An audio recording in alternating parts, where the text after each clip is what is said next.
Let me ask you a question. In our modern day, who do you think is most likely to succeed? The guy who stimulates himself all the time, or the person who is able to conquer stimulation and enjoy being bored without feeling the need for cheap dopamine? So today I'm going to share with you incredible pieces of wisdom that, if used wisely, will absolutely change your life. You see, in our modern day, it's so easy to spend every single waking minute chasing instant gratification and dopamine. All you need to do is to look at Times Square to see how much of an addiction this is. I mean, have you heard about the experiment in which people are put into a room with a taser and they have absolutely nothing to do and they just sit around doing nothing? Yet some people prefer tasing themselves with the taser that they know is gonna hurt rather than feeling the pain of being bored. People would rather feel physical pain than feel the pain of being bored.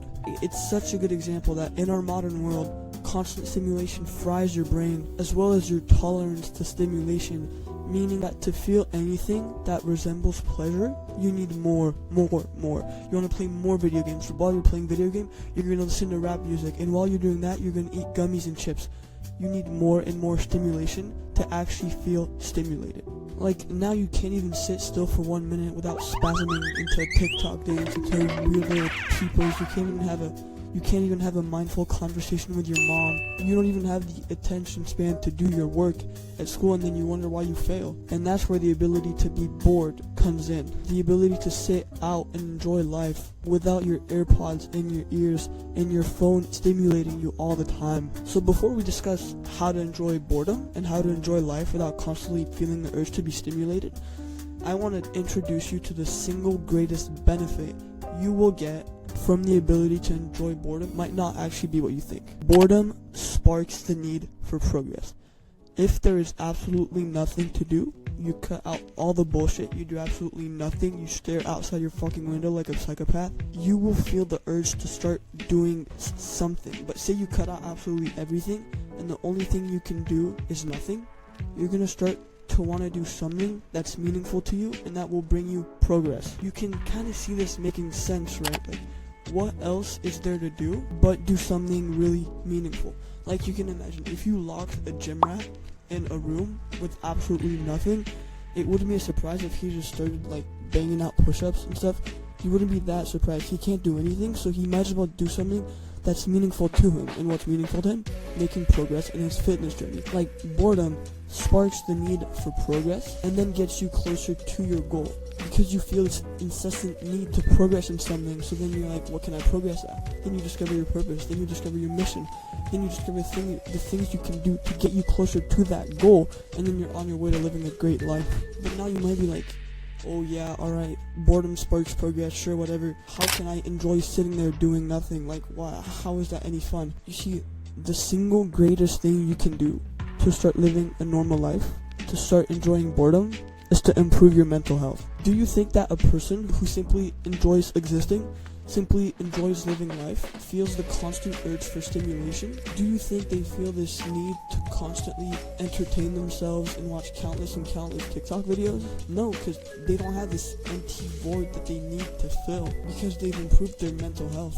They don't need pleasure to feel pleasurable, because they're already happy with what they have. Does this make sense? Like, a person who doesn't need pleasure to feel happy will always, though, surpass the one who needs instant gratification to be gratified.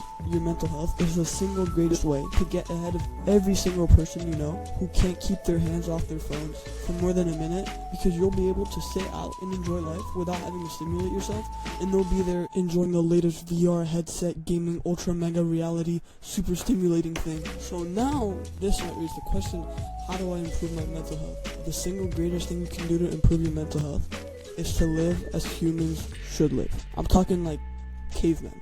You know, cavemen didn't have cell phones, but you also know what they didn't have? Depression. They weren't depressed because they spent their days outside in nature, bathing in sunlight, going hunting, chatting with friends, sharing stories with their tribes, and educating their children. They didn't eat processed garbage.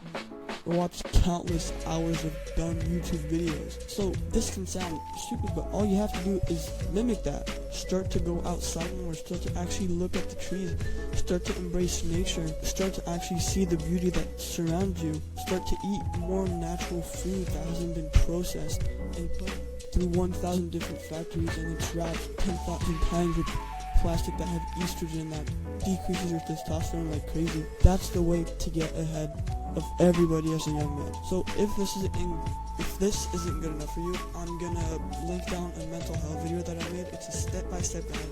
I give you all the details as to how to improve your mental health so you can improve your life. I'll put a card right here or right here, I don't know which one it is, and I'll link it down below. Alright, take care, bro. I cannot wait to see where your journey goes and how much progress you made. Cheers.